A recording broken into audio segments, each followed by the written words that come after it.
আসসালামু আলাইকুম রহমতুল্লাহি বারাকাতুহু। আমার এক পরিচিত লোক যাকে আমি খুব চিনতাম, সে খুব ভালো স্টুডেন্ট ছিল।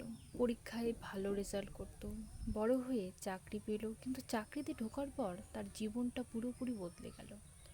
অফিসের প্রেশার, টার্গেট, বসের চাপ, সহকর্মীদের সাথে প্রতিযোগিতা, সব কিছুর মধ্যে সে টেনশনের রোগী হয়ে গেল। রোজ রাতে ঘুম আসতো না, ফোন ঘন্টার পর ঘন্টা স্ক্রল করতো, সকালে উঠতে পারতো না, ফ্যামিলির সাথে কথা বলা কমে গেল, বাচ্চাদের সাথে সময় দিতে পারতো না। তার স্ত্রী অনেক চিন্তায় পড়ে গিয়েছিল। একদিন সে শারীরিকভাবে খুব খারাপ অনুভব করলো, হাসপাতালে গেল। ডাক্তার পরীক্ষা করে বললেন এটা স্ট্রেস আর অ্যাংজাইটির সমস্যা। ওষুধ দিলেন, কিন্তু সে বুঝতে পারলো এতে স্থায়ী সমাধান হবে না। তখন সে আমাকে ফোন করলো, খুব কষ্টের সাথে বলল তার সমস্যার কথা। আমি তাকে শুধু একটা কথা বললাম, ভাই, তুমি সালাহে ফিরে যাও, নিয়মিত সালাহ আদায় করো। সে প্রথমে একটু দ্বিধায় ছিল, কিন্তু পরে শুরু করলো। আজ থেকে 8 মাস পর তার জীবনটা অনেক বদলে গেছে। সে এখন অনেক শান্ত, ঘুম ভালো হয়, ফ্যামিলির সাথে সময় কাটায়, কাজেও মনোযোগ বেড়েছে। এটা কোনো জাদু বা অলৌকিক কিছু না, এটা আল্লাহ তাআলার দেওয়া একটা সিস্টেম।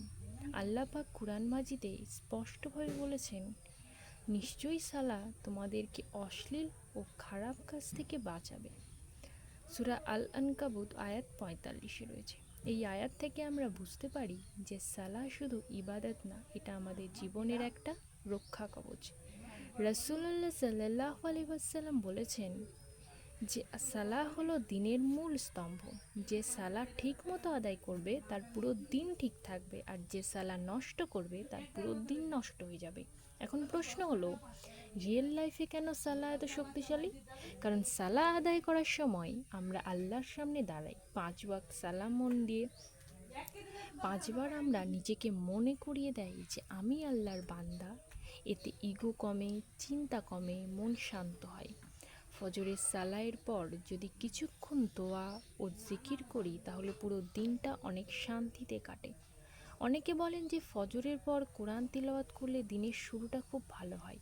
আমি নিজের অভিজ্ঞতা থেকে বলছি, যখন আমার জীবনে কোনো সমস্যা আসে, কাজের চাপ বাড়ে বা পরিবারের কোনো ঝামেলা হয়, তখন আমি 2 রাকাত নফল সালাহ পড়ি, তারপর আল্লাহর কাছে দোয়া করি।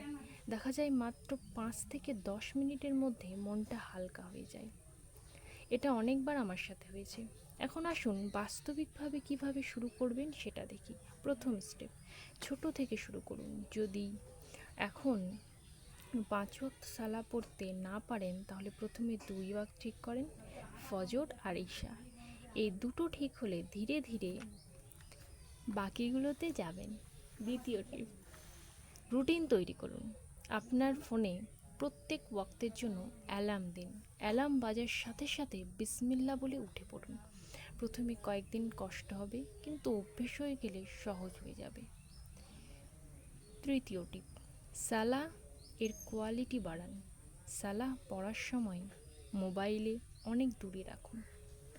আয়াতগুলো বুঝে পড়ার চেষ্টা করুন। যদি না বোঝেন তাহলে অন্তত অনুবাদ পড়ে নিন, তাতে মন বসবে।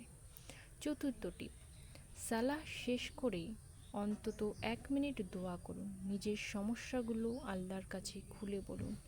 বলুন, ইয়া আল্লাহ, আমার টেনশন দূর করো, আমাকে শান্তি দাও, আমার পরিবারকে হেফাজত করো। পঞ্চম টিপ, ফ্যামিলিকে সাথে নিন। আপনার স্ত্রী, সন্তান, বাবা মা সবাইকে বলুন একসাথে সালাহ পড়তে। এতে পরিবারের মধ্যে বন্ধন আরও মজবুত হবে। আমার একটা ব্যক্তিগত টিপ শেয়ার করি, যেটা আমি দৈনন্দিন জীবনে করে থাকি, আপনারাও করতে পারেন। খুব ভালো একটা জিনিস, সালাহ এর আগে 2 মিনিট গভীর শ্বাস প্রশ্বাসের ব্যায়াম করুন।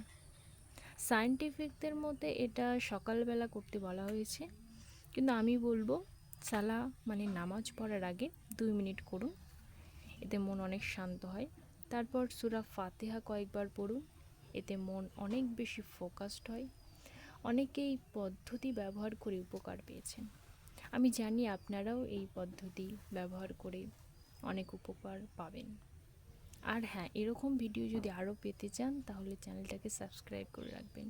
আমি জানি অনেকেরই সমস্যা আছে, কেউ বলেন টাইম পাই না, অফিসের লাঞ্চ ব্রেকের সময় 4 রাকাত নফল সালা পড়ে নিন, কেউ বলেন মন বসে না, তাহলে শুরুতে সূরা ইখলাস 3 বার পড়ে সালাহ শুরু করুন। আর ওই যে বললাম, শ্বাস প্রশ্বাসের ব্যায়াম করুন 2 মিনিট, ওটাও অনেক কার্যকরী। ইখলাস সূরা পড়লেও অনেক ভালো হয়, সেটাও আপনারা পড়তে পারেন। ধীরে ধীরে অভ্যেস হবে। স্টুডেন্টরা পরীক্ষার আগে বেশি বেশি সালা পড়লে মনোযোগ বাড়ে এবং রেজাল্ট ভালো হয়, সেটা নিশ্চয়ই আপনারা জানেন। সালাহ শুধুমাত্র নামাজ নয়, এটা আমাদের পুরো জীবনের একটা নিয়ন্ত্রণ ব্যবস্থা।